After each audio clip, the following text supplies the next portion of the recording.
Buenas tardes a todos, mi nombre es Daniela y hago parte del equipo de educación continua de la Universidad de los Andes. Sean todos bienvenidos a la conferencia Estrategias para el fortalecimiento de los aprendizajes. Esta actividad hace parte del ciclo de conferencias online ofrecidas por el Ministerio de Educación Nacional de Colombia y la Dirección de Educación Continua de la Universidad de los Andes, con el que buscamos ofrecerles a todos ustedes información y recursos educativos para que puedan transformarse, cuidarse, inspirarse y conectarse. Les recordamos que al finalizar tendremos un espacio para responder sus preguntas, por lo que los invitamos en el transcurso de la actividad a enviarlas a través del espacio de preguntas y respuestas y si nos acompañan por Facebook a través del espacio de comentarios. Esta actividad está siendo grabada y por correo les compartiremos el video para que puedan volver a verlo y compartirlo. El día de hoy nos acompaña como anfitrión Isaac Lima, profesional del equipo de la Subdirección de Referentes y Evaluación de la Calidad Educativa del Ministerio de Educación Nacional. Isaac, buenas tardes, un gusto tenerte con nosotros. Te damos la palabra para iniciar con esta actividad. Muy buenas tardes, Daniela. Avísame, por favor, si se está escuchando bien. Sí, te escuchamos. Vale, muchísimas gracias. Un saludo desde la ciudad de Cartagena. Estamos terminando una asistencia técnica precisamente sobre estrategias para el fortalecimiento de los aprendizajes. Entonces, seguimos acompañando a los maestros, no solamente de manera virtual como en este espacio, sino de manera presencial en los diferentes territorios. Quiero darles un saludo especial de parte del equipo directivo del Ministerio de Educación Nacional, de la doctora María Victoria Angulo, la ministra de Educación, nuestra viceministra de Educación Escolar Básica y Media, la doctora Constanza Alarcón Párraga, y la directora encargada de la Dirección de Calidad, la doctora Luis Angélica Seasi. Entonces, voy a compartir pantalla. Les voy a pedir disculpas a los asistentes porque desde el dispositivo en el que me encuentro, inmediatamente empiece a compartir la pantalla, voy a perder la cámara. Entonces, me permito compartir. Avísenme, por favor, si se está viendo. Posiblemente se vea un poco el tema de la PPT. Aquí ya estaría la PPT. Avísame, por favor, Daniela. Ya la vemos. Listo, perfecto. Entonces, de antemano, pues la idea es ver que estas estrategias para el fortalecimiento de los aprendizajes finalmente es un tipo de planeación que desde el Ministerio de Educación Nacional consideramos que es una planeación, es una organización curricular y es una organización de los aprendizajes que nos va a permitir a todos y todas generar procesos de fortalecimiento de los aprendizajes bajo diferentes estrategias. Estas ideas que hay alrededor de los procesos de fortalecimiento de los aprendizajes, alrededor de la priorización de aprendizajes, han sido retomados nuevamente ahora en tiempo de pandemia. La pandemia nos ha permitido dialogar acerca de ello, pero pues vamos a ver en la conversación muy ágil que vamos a tener el día de hoy que esto no es un tema nuevo, que esto es un tema que viene ya de hace mucho tiempo y que es una parte de esa reflexión permanente que los maestros, las maestras, los docentes, los directivos docentes van realizando en el corto y en el mediano plazo. Entonces, pues básicamente vamos a retomar algunos elementos, algunos quizás un poco más rápidos que otros, de los que hemos venido conversando en las últimas sesiones, que hemos precisamente en el webinar de hace 2 semanas y de la semana pasada, que retomamos, que invitamos a los asistentes a que los vean, frente a los referentes de calidad y la priorización de los aprendizajes, frente a todo el tema complejo y completo de la evaluación formativa, y cómo esto tiene una incidencia en la planeación y el diseño curricular, finalmente para terminar con las reflexiones finales que desde este diálogo podamos llevar a cabo.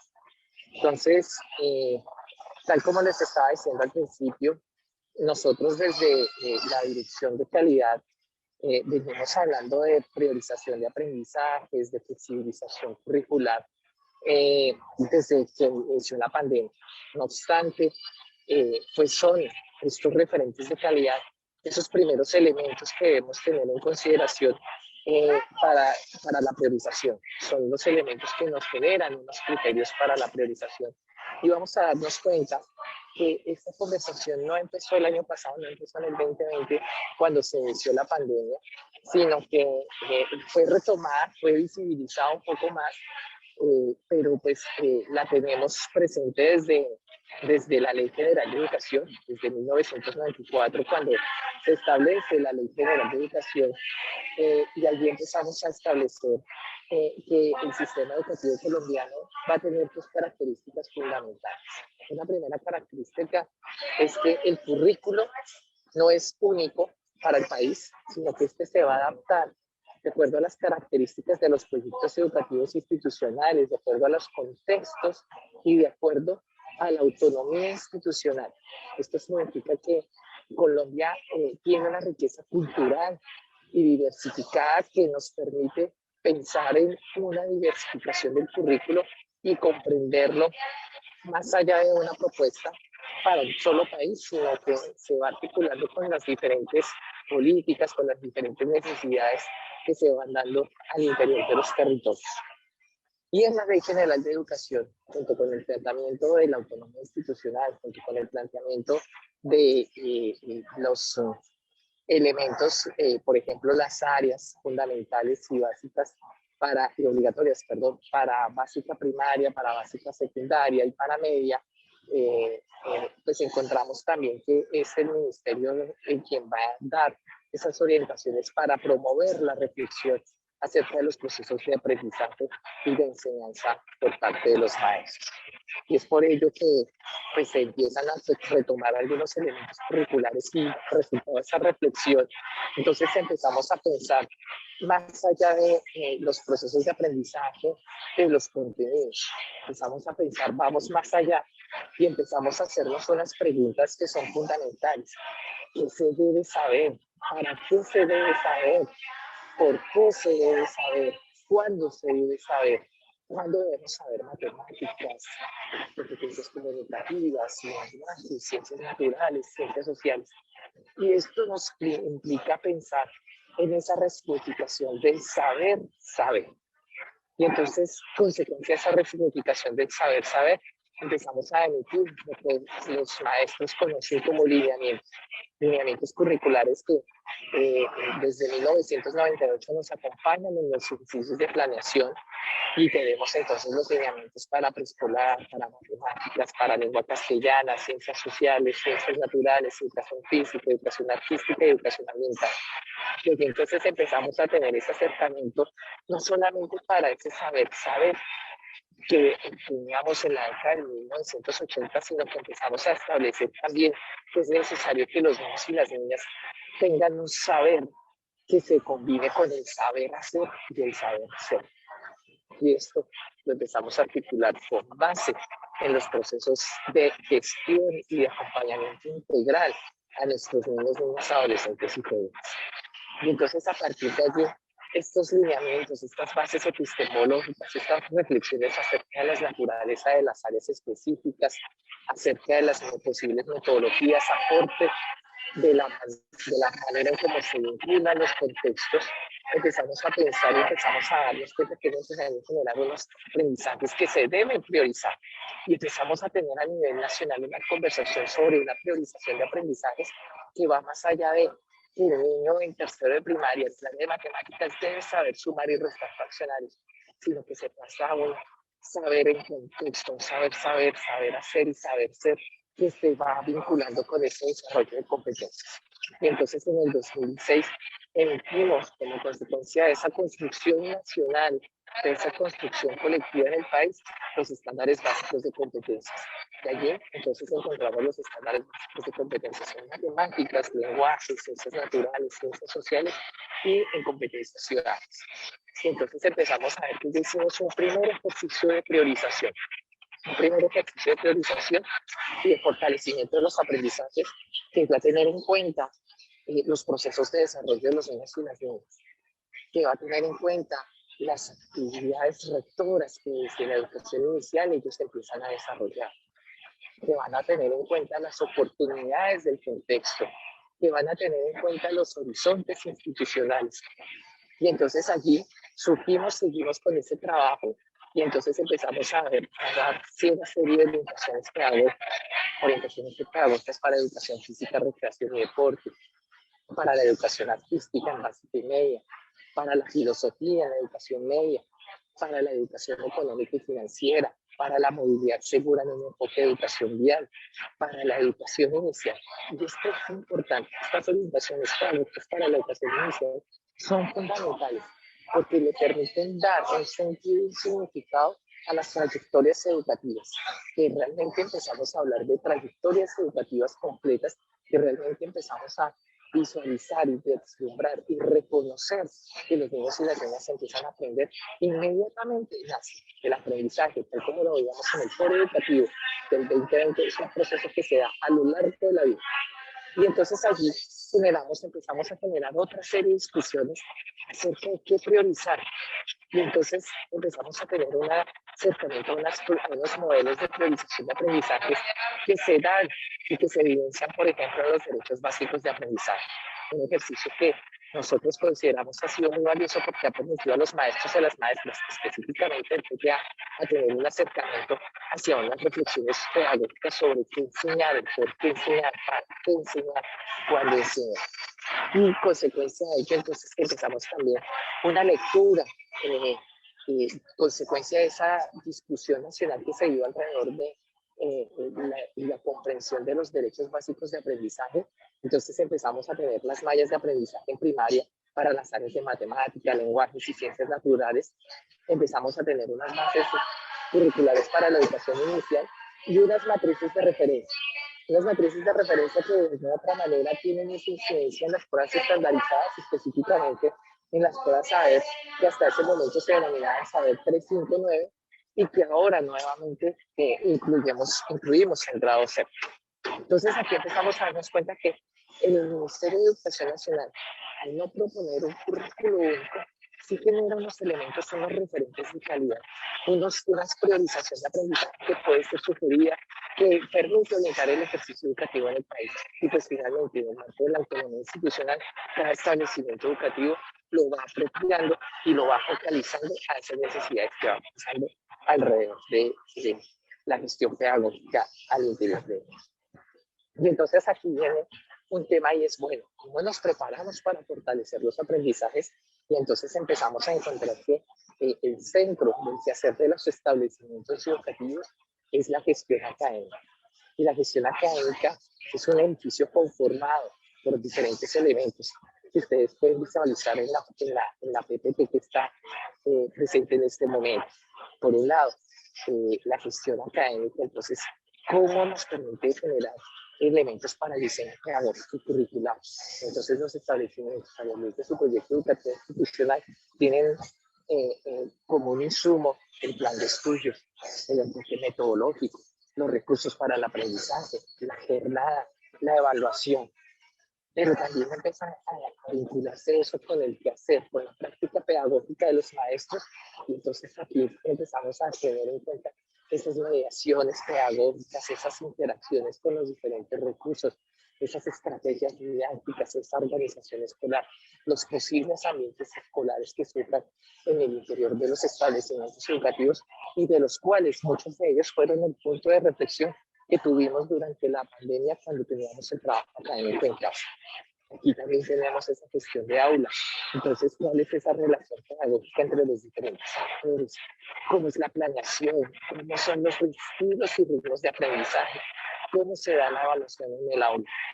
Para llevarlo a cabo también ese seguimiento académico y ese elemento fundamental que vamos a hablar más adelante, que es la evaluación formativa, como el seguimiento de los resultados, como el uso pedagógico de los resultados de evaluación, como el apoyo académico y pedagógico nos permite generar procesos de reflexión para fortalecer los procesos de aprendizaje.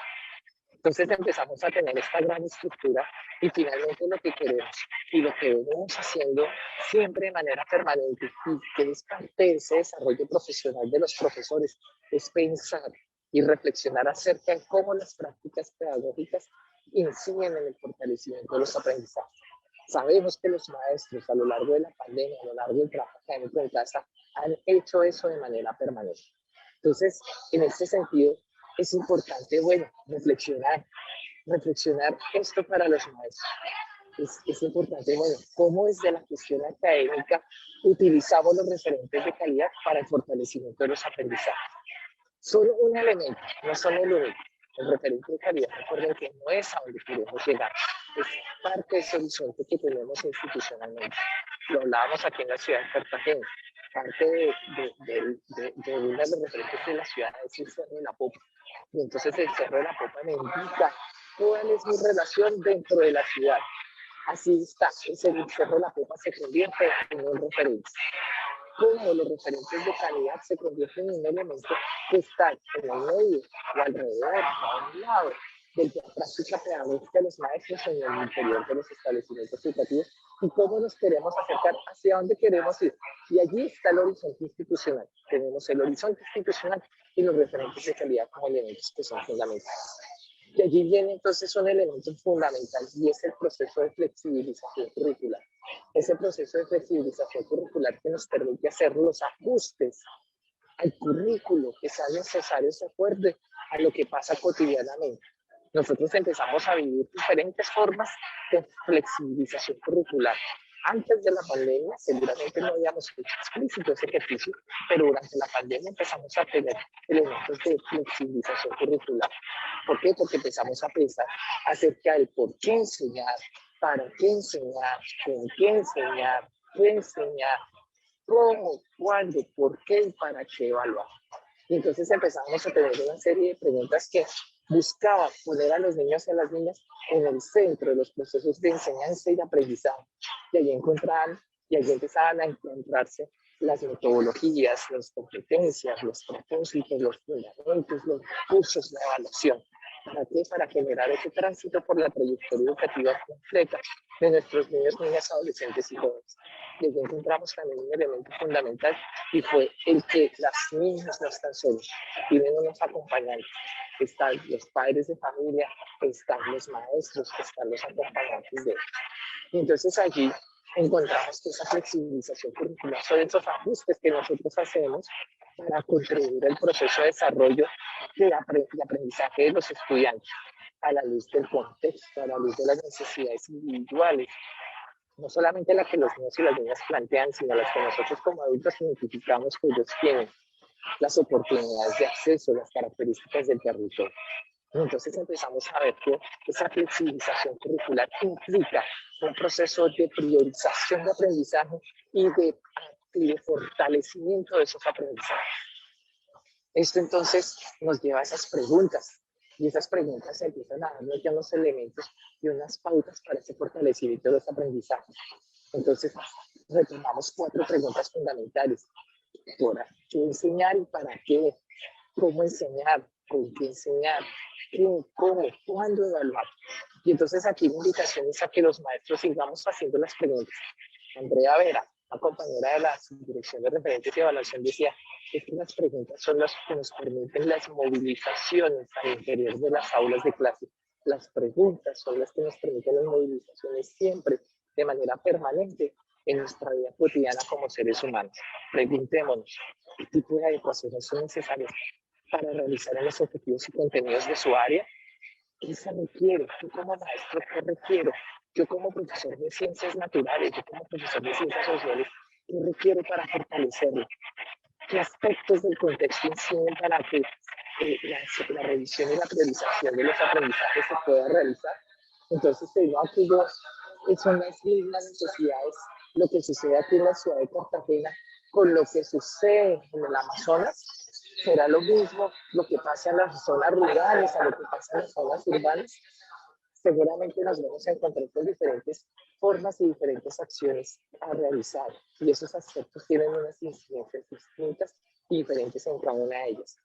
¿Cuál es la mejor secuencia y distribución de los aprendizajes? Encontramos que las características de los aprendizajes nos inciden y tienen una incidencia. Voy a sacar un ejemplo que puede estar fuera del contexto. Normalmente los profesores de matemáticas enseñamos límites, derivadas, integrales. Históricamente sabemos que ese proceso no se dio así. ¿Por qué lo enseñamos de esa manera? ¿Por qué enseñamos esa secuencia límites, derivadas, integrales?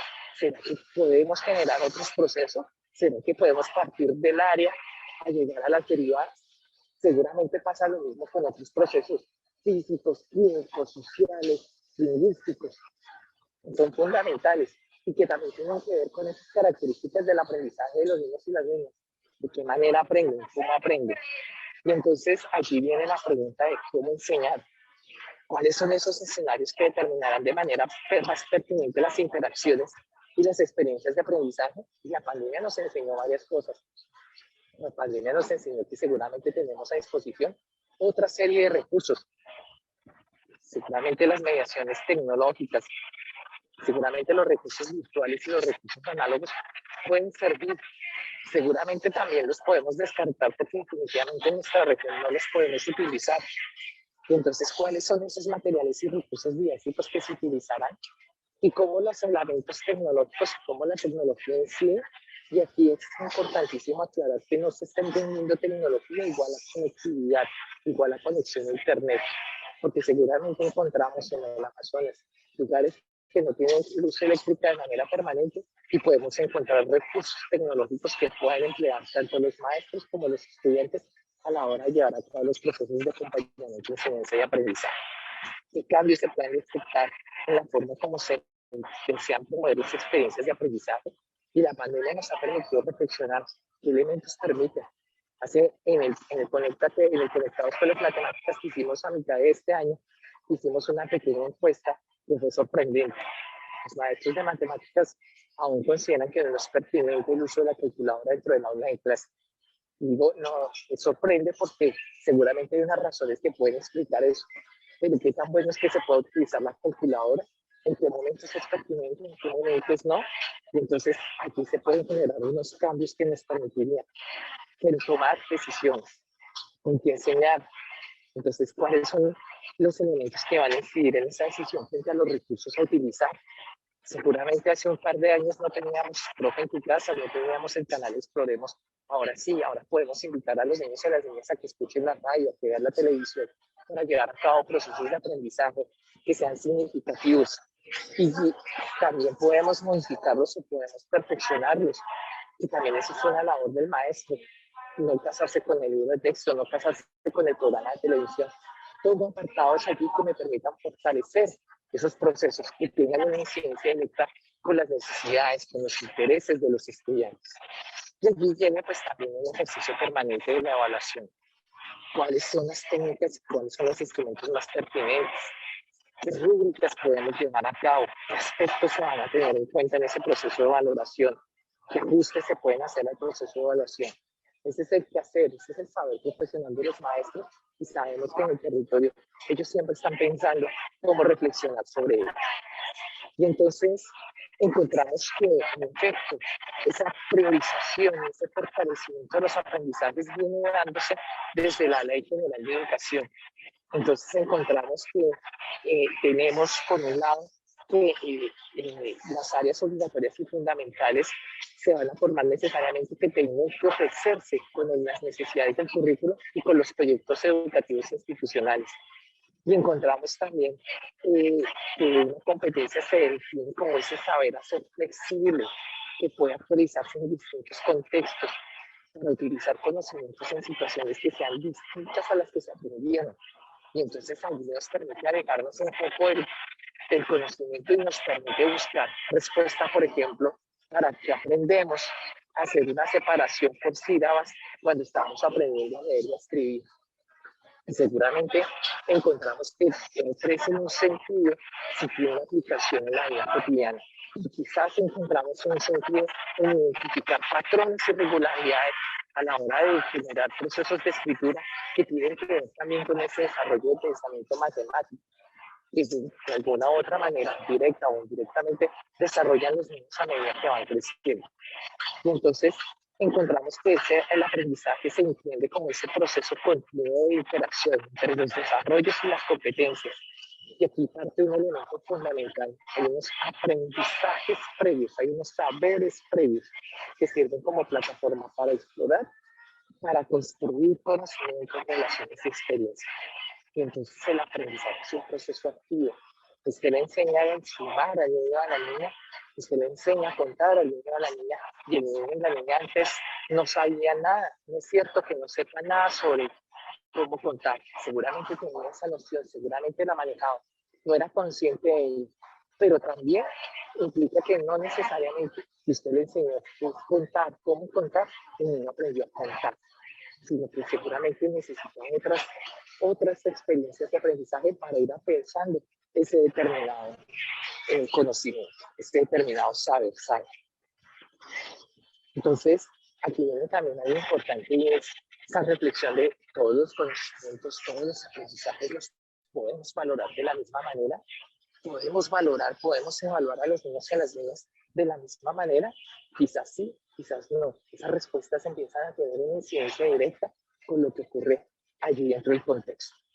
Y entonces hay unos aprendizajes que nos permiten aprender, y hay unos cambios también importantísimos en ese salto de la trayectoria educativa, ese salto que nos pasa de preescolar a básica primaria, y aquí sabemos que tiene que haber un diálogo entre maestros y un conocimiento de los procesos de desarrollo de los niños y las niñas, para que cuando se llegue a preescolar, cuando se llegue a primaria, los niños y las niñas sientan una transición mucho más suave.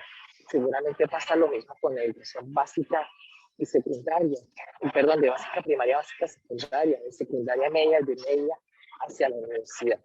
Entonces esas transiciones son importantísimas. Y entonces empezamos a necesitar darnos cuenta que requerimos unos procesos de armonización curricular, unos procesos donde valoramos esos aprendizajes que tenemos previamente con los que vamos a requerir en una nueva etapa. Y aquí empezamos a encontrar elementos y lugares donde vamos a encontrar y a requerir de la armonización curricular. En la diapositiva anterior, con ese salto de grado, cuando se termina grado el quinto, cuando se termina grado noveno, cuando se termina grado décimo, pero también en esta época de retorno a la presencialidad, también es importante generar ese proceso, ese salto que nos lleve a armonizar.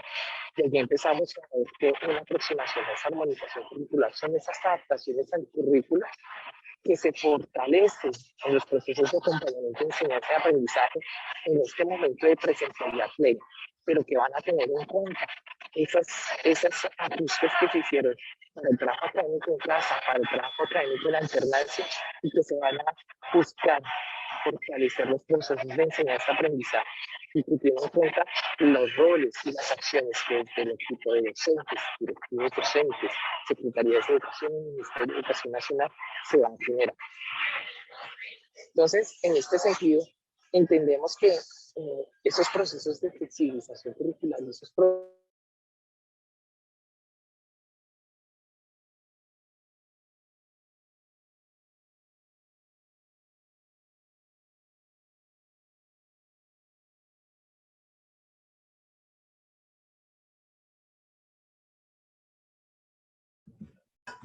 Isaac, disculpa. ¿Sigues ahí? ¿Me estás escuchando? Ya, ahora sí te escucho. Dale, gracias. Listo. Te sentí, aquí me avisó la pantalla que algo no estaba bien. Vale, entonces, estos procesos de flexibilización curricular empiezan a tener, por un lado, de manera transversal, la evaluación formativa y la armonización curricular. Y por otro lado, van a tener como base la flexibilización curricular, la priorización de aprendizaje, las estrategias didácticas, los PEI, el PEC, el Sistema Institucional de Evaluación de los Estudiantes, el Manual de Convivencia, los referentes de calidad y la normatividad. Y lo que busca es que haya un desarrollo integral de la trayectoria educativa completa. Entonces, ese proceso de aprendizaje lo podemos empezar a dar cuenta, bueno, ¿cómo vamos a fortalecer los aprendizajes? Por un lado, empezamos a implementar un proceso de priorización de aprendizaje. Ese proceso nos va a decir, los estudiantes aprendieron ciertas cosas y las vamos a valorar, tal como lo veníamos hablando en oportunidades anteriores. Vamos a hacer una valoración permanente del estado de los aprendizajes de los niños, niñas, adolescentes y jóvenes.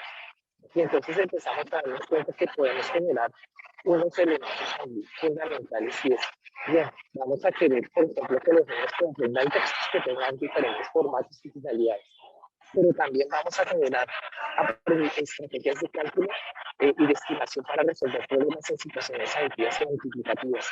Y allí podemos analizar por a los maestros si la información obtenida es suficiente para contestar las preguntas que van surgiendo. Esto, por ejemplo, se puede dar mediante la lectura de algún texto. Y entonces podemos generar, por ejemplo, bajo la lectura del diablo de las matemáticas. Entonces tenemos aquí una situación donde vamos a generar una lectura, comprensión, texto, pero también vamos a mirar qué actividades que le propone el diablo al personaje principal de la historia. Y entonces aquí vamos a tener una integración curricular muy sencilla. Y entonces vamos a tener unos procesos y unas acciones de pensamiento. Vamos a tener un proceso de comprensión textual, vamos a tener un proceso de pensamiento numérico y vamos a tener un proceso de conocimiento como científico natural. Y aquí empezamos a generar una priorización de aprendizajes y un trabajo específico articulado con una acción que puede ser intencionada o incluso no puede ser intencionada dentro del aula de clase. Y allí estamos generando ese proceso de fortalecimiento de los aprendizajes, estamos generando un proceso de articulación entre diferentes áreas y le estamos dando otro sentido, otro significado a cosas que quizás cotidianamente estamos estableciendo. Entonces, allí, por ejemplo, también mostramos otro ejemplo de cómo también esos niveles de profundización se vayan dando. Y entonces, teniendo en cuenta ese contraste de lo que sucede en primaria, también podemos seguir fortaleciendo esos mismos aprendizajes con otros niveles de profundidad.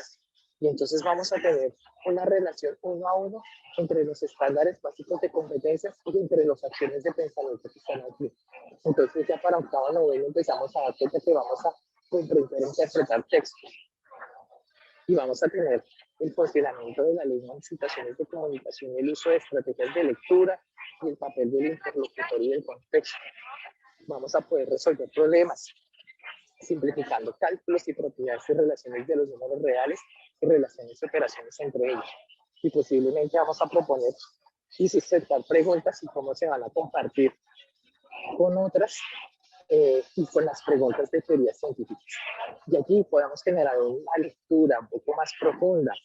Se me ocurre a mí, por ejemplo, el hombre que calculaba otro insumo adicional para generar este proceso. Y empezamos a tener unos procesos de profundización y de fortalecimiento en cosas que son análogas, pero también en experiencias que pueden ser similares o muy diferentes en los niños y en las niñas.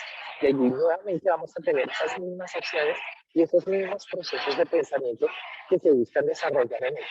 Entonces encontramos que, claro, vamos a fortalecer ese aprendizaje porque le vamos a dar otro sentido, vamos a generar otra perspectiva para los procesos de aprendizaje. Allí entonces entra también importantísimo ese proceso de evaluación formativa y ese proceso de evaluación formativa se va a corresponder con dos preguntas que son fundamentales. ¿Por qué evaluar y para qué evaluar? Entonces vamos a encontrar que hay unos elementos fundamentales en el proceso de enseñanza y aprendizaje. Y esta significa que la evaluación debe ser de manera permanente muy cualificada para mirar cuáles son las características de aprendizaje de los estudiantes y qué elementos yo debo tener en cuenta en mi práctica pedagógica. Es decir, evaluar para avanzar, como lo venimos denominando, una estrategia ya conocida por ustedes. ¿Y para qué vamos a hacer ese proceso de evaluación? Porque vamos a necesitar diagnosticar, predecir qué pueden hacer nuestros niños y nuestras niñas, porque necesitamos registrar y verificar lo que ocurre con ellos y ellas, porque podemos hacer evoluciones y orientaciones para fortalecer su proceso, porque podemos seleccionar y clasificar y garantizar para que ellos puedan lograr sentirse identificados sus aprendizajes, pero también para que podamos valorar, certificar y promover esas acciones que se están realizando. Y entonces, ¿qué vamos a evaluar? Fundamental, vamos a evaluar conocimientos, habilidades y actitudes. Y quisiéramos hablar por ellas por separado, pero sabemos que en la realidad no las vamos a poder diferenciar, no las vamos a poder dividir. Siempre los conocimientos, las actitudes, las habilidades van a estar allí presentes. ¿Qué es lo que pasa? Que vamos a poder identificar, uno, que necesitan los estudiantes para avanzar y prepararse la vida. Entonces, ¿cómo les voy a dar sentido y significado a esas cosas que ocurren en la escuela, a esas cosas que ocurren al interior del establecimiento educativo para enfrentarse en la vida de manera cotidiana? ¿Qué necesita para hacer ese tránsito por la trayectoria educativa? ¿Qué necesita? ¿Qué elementos posibilitan esta integración curricular? Uno de los grandes aprendizajes de la pandemia es que el conocimiento no está fragmentado, es uno solo, está integrado y tiene muchas relaciones. Correcto, no es uno solo, son muchos, pero están integrados, no están separados. Y aquí entonces la intención es cómo se nos permite los conocimientos y los aprendizajes, generar condiciones favorables para ese proceso de desarrollo, para esas vivencias, cómo contribuyen al proceso de vida de los estudiantes y cómo se pueden permitir generar estrategias didácticas integradas. Y empezamos también a responder esa pregunta de cómo y con qué evaluar. Y entonces tenemos evaluaciones externas, tenemos evaluaciones estandarizadas, que bien su nombre lo dice, son estandarizadas y no se van a poder acomodar de alguna u otra manera a los contextos propios, pero vamos a tener también elementos de evaluación formativa como evaluar para avanzar, o vamos a tener también en cuenta procesos de evaluación formativa que se realicen al interior de los establecimientos educativos. Y entonces debemos recordar que la evaluación debe ser equitativa o permitir ofrecer las mismas condiciones a todos los niños y las niñas, de tal manera que sea valorado para recibir una retroalimentación oportuna que le permita fortalecer esos aprendizajes, que le permita generar esa reflexión acerca de lo que internamente requiere, que nos permita promover la trayectoria educativa, que le permita ver esa noción de avance de los niños y las niñas, entender que puede estar en diferentes puntos, en diferentes perspectivas para comprender de una manera más enriquecida el mundo que nos rodea. Y debe ser también fundamental para no ser sancionatoria, sino que no genere un proceso de frustración, que no genere desencanto por el aprendizaje, sino que por el contrario le permite identificar que tiene oportunidades de mejora, que no siempre las cosas las puede tener bien, que no siempre va a tener perfección en su hora de aprendizaje, sino que esos elementos se van a permitir, se van a convertir en una oportunidad para desarrollarse como ser humano. Y entonces la pregunta es cómo vamos a fortalecer los aprendizajes en un retorno a la presencialidad. Y entonces empezamos a identificar varios elementos. Primero, ¿cuál es el estado de los aprendizajes? ¿Qué pasó en la pandemia? ¿Qué pasó en el trabajo académico en casa? ¿Qué pasó antes de? ¿Cómo están? Entonces, ¿cómo se valoran esos aprendizajes? ¿Qué fortalezas tienes? ¿Qué áreas de mejoras tienes? ¿Y cómo se pueden armonizar con esos propósitos que tenemos al interior de los establecimientos educativos a la luz de nuestra horizonte institucional? Y entonces aquí sugerimos plantear 3 preguntas clave. ¿Cómo armonizar los aprendizajes que se desarrollarán en este trabajo académico en casa? Que se trabajaron en el trabajo académico en casa y en la presencialidad parcial con los que se van a realizar en el retorno a la presencialidad. ¿Qué estrategias debemos establecer para el retorno a la presencialidad de manera que podamos garantizar los aprendizajes? ¿Qué ambientes de aprendizaje podemos promover para fomentar aprendizajes con sentido y significado? De tal manera que siempre, a través de la evaluación formativa, logremos hacer tener en cuenta procesos de pensamiento y procesos de estructuración de los aprendizajes de una manera completa. ¿Y esto qué nos va a permitir? El proceso de fortalecimiento de los aprendizajes que nos va a permitir, primero, que el estudiante se convierta en el responsable último de su proceso a lo largo de la trayectoria educativa. No olvidemos 2 cosas. La gestión académica pedagógica y curricular es el centro del quehacer de la escuela, pero los niños y las niñas son el centro de los procesos de acompañamiento, enseñanza y aprendizaje. Entonces, finalmente también tenemos que brindarle responsabilidades a ellos. La actividad mental del estudiante se debe complementar con esos aprendizajes que ya poseen un grado considerable de desarrollo y competencia. La pandemia nos puso a nosotros los maestros en unas consideraciones importantes porque los niños y las niñas empiezan a desarrollar unos aprendizajes que son también fundamentales para ellas y que quizás en medio de las situaciones didácticas, en medio de las situaciones didácticas, se plantearon y se vieron. Y los docentes, obviamente, hemos resaltado la importancia de su rol y la institución educativa Desde la evaluación formativa sugerimos que se centre en armonizar esos procesos de fortalecimiento de los aprendizajes a fin de generar un saber colectivo que esté organizado. Y entonces, aquí la idea es cómo planteamos y cómo nos vamos nosotros de esa planeación curricular para el diseño curricular y cómo nos vamos a ir del macrocurrículo al microcurrículo. Aquí vamos a empezar a dejar algunos elementos, unas pistas, porque cada maestro lo va a ir adaptando a esas necesidades, a esos conceptos que tiene dentro de los establecimientos educativos. Entonces, a la luz de la valoración de los aprendizajes, vamos a empezar a fortalecer los aprendizajes. Y esto es parte de esas acciones articuladas que buscan el uso pedagógico de los recursos educativos y van hasta la evaluación formativa para lograr el logro de los aprendizajes que nos permita alcanzar el nivel educativo en un tiempo determinado según el momento del desarrollo y del trabajo que se puso. Y entonces empezamos a nuevamente hacer unas preguntas que son fundamentales. ¿Para qué enseñar? ¿Qué enseñar? ¿Cómo enseñar? ¿Cómo? ¿Cuándo? ¿Para qué evaluar? ¿Con quién enseñar? Y entonces empezamos a tener en cuenta elementos que ya hemos mencionado previamente. Por un lado, ¿cuál es la caracterización de los aprendizajes? ¿Cómo se interpretan y cómo se analizan los resultados, por ejemplo, de la evaluación interna? Por ejemplo, de evaluar para avanzar. ¿Cómo se vinculan los referentes de calidad a esos procesos? ¿Cómo se vinculan el diseño único de aprendizaje, el diseño universal de aprendizaje y el desarrollo sostenible? ¿Cuáles van a ser esos criterios? ¿Cuáles van a ser esos mecanismos para la priorización y valoración de los aprendizajes?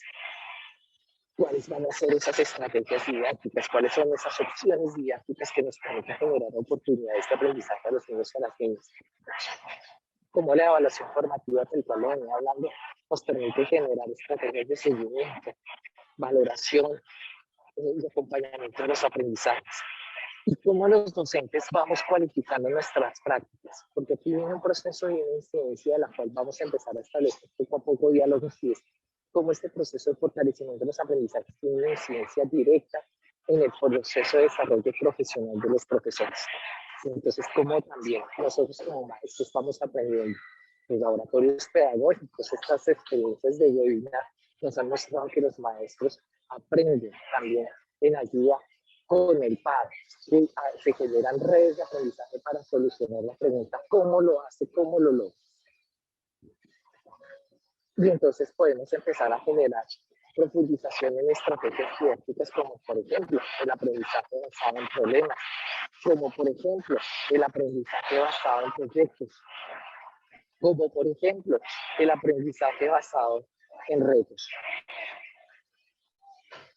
Algo me pasó. Ay. Voy a dejar de compartir un momentito mi pantalla. Porque tuve un problema aquí. Y voy a intentar volver nuevamente a ella.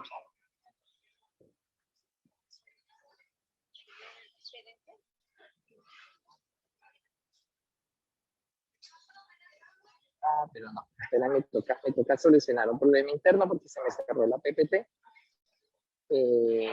A ver.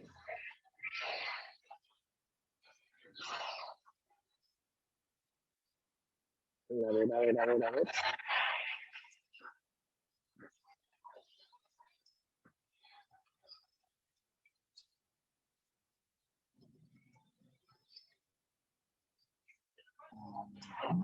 Compartir pantalla.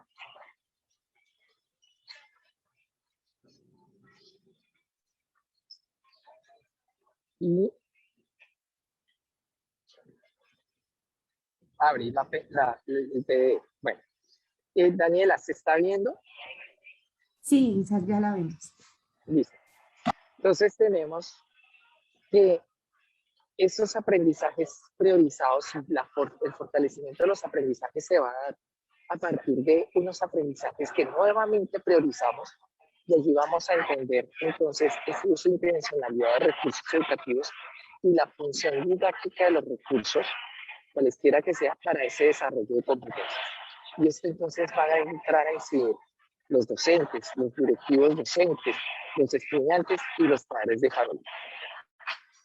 Y entonces esa ruta nos va a tener en cuenta tres elementos fundamentales. Los conjuntos de saberes, cuáles son esos aprendizajes priorizados que vamos a fortalecer. Por otro lado, la secuenciación de las actividades y los enfoques pedagógicos, las metodologías didácticas y los recursos educativos que vamos a tener. Se me perdió la pantalla, ¿cierto?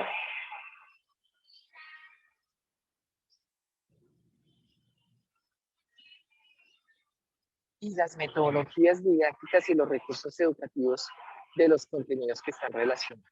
Entonces, aquí vamos a empezar a dar cuenta que estos van a converger y nos van a trazar ese camino. Los aprendizajes, los enfoques pedagógicos y los contenidos relacionados a partir de experiencias con sentido y significado. Y ahí entonces empezamos a tener una serie de recursos que podemos tener para disposición de la comunidad educativa.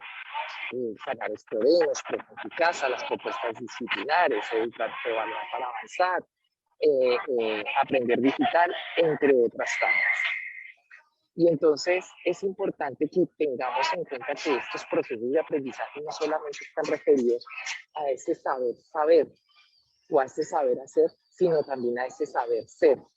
Y allí entonces empezamos a tener experiencias de carácter cognitivo, de carácter afectivo, que permita generar diferentes trayectorias educativas que permitan a los niños, adolescentes y jóvenes aprender mejor.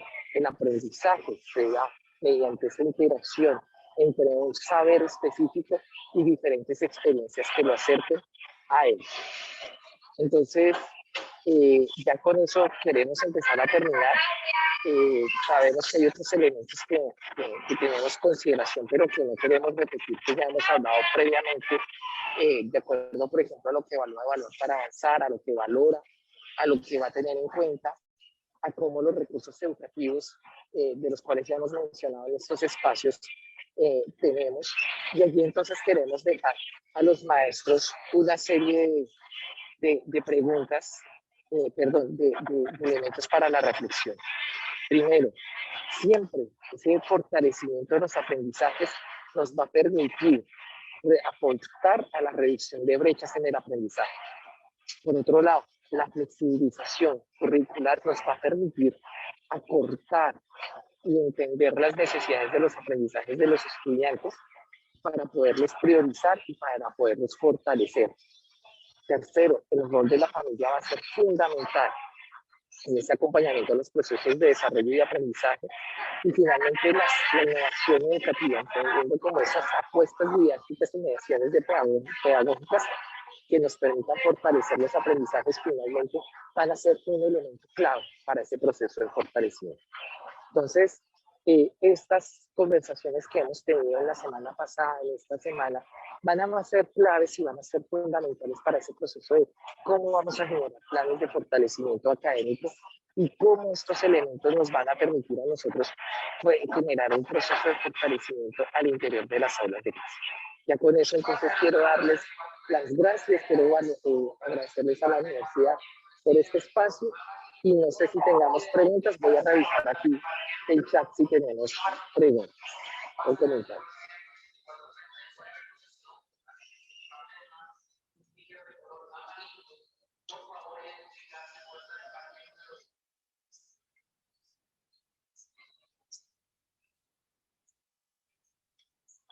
Vale, no tenemos preguntas como tal. Quiero ofrecerles disculpas por el sonido. Como se darán cuenta ustedes, estoy a punto de tomar un vuelo para regresar a la ciudad de Bogotá y quizás el mismo ruido dentro del aeropuerto no nos permitió tener una mejor calidad.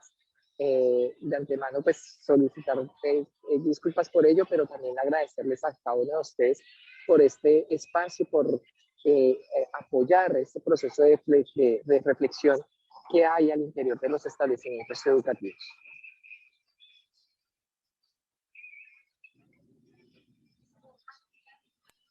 Isaac, muchísimas gracias por tu presentación.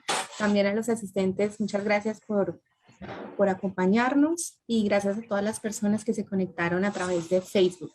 Les recordamos que este evento está siendo grabado y por correo les compartiremos la lista de reproducción de esta y otras actividades. Antes de irnos, a través del chat, les hemos compartido un enlace que es una encuesta muy corta que les pedimos diligenciar, por favor, para que nos cuenten allí cómo les fue en esta actividad. También les compartimos un enlace de contacto maestro en el que podrán volver a ver este evento. De nuevo, muchas gracias a todos por su participación. Ofrecemos disculpas nuevamente por el tema del sonido y esperamos que nos sigan acompañando en el resto de actividades programadas. Que tengan un feliz día.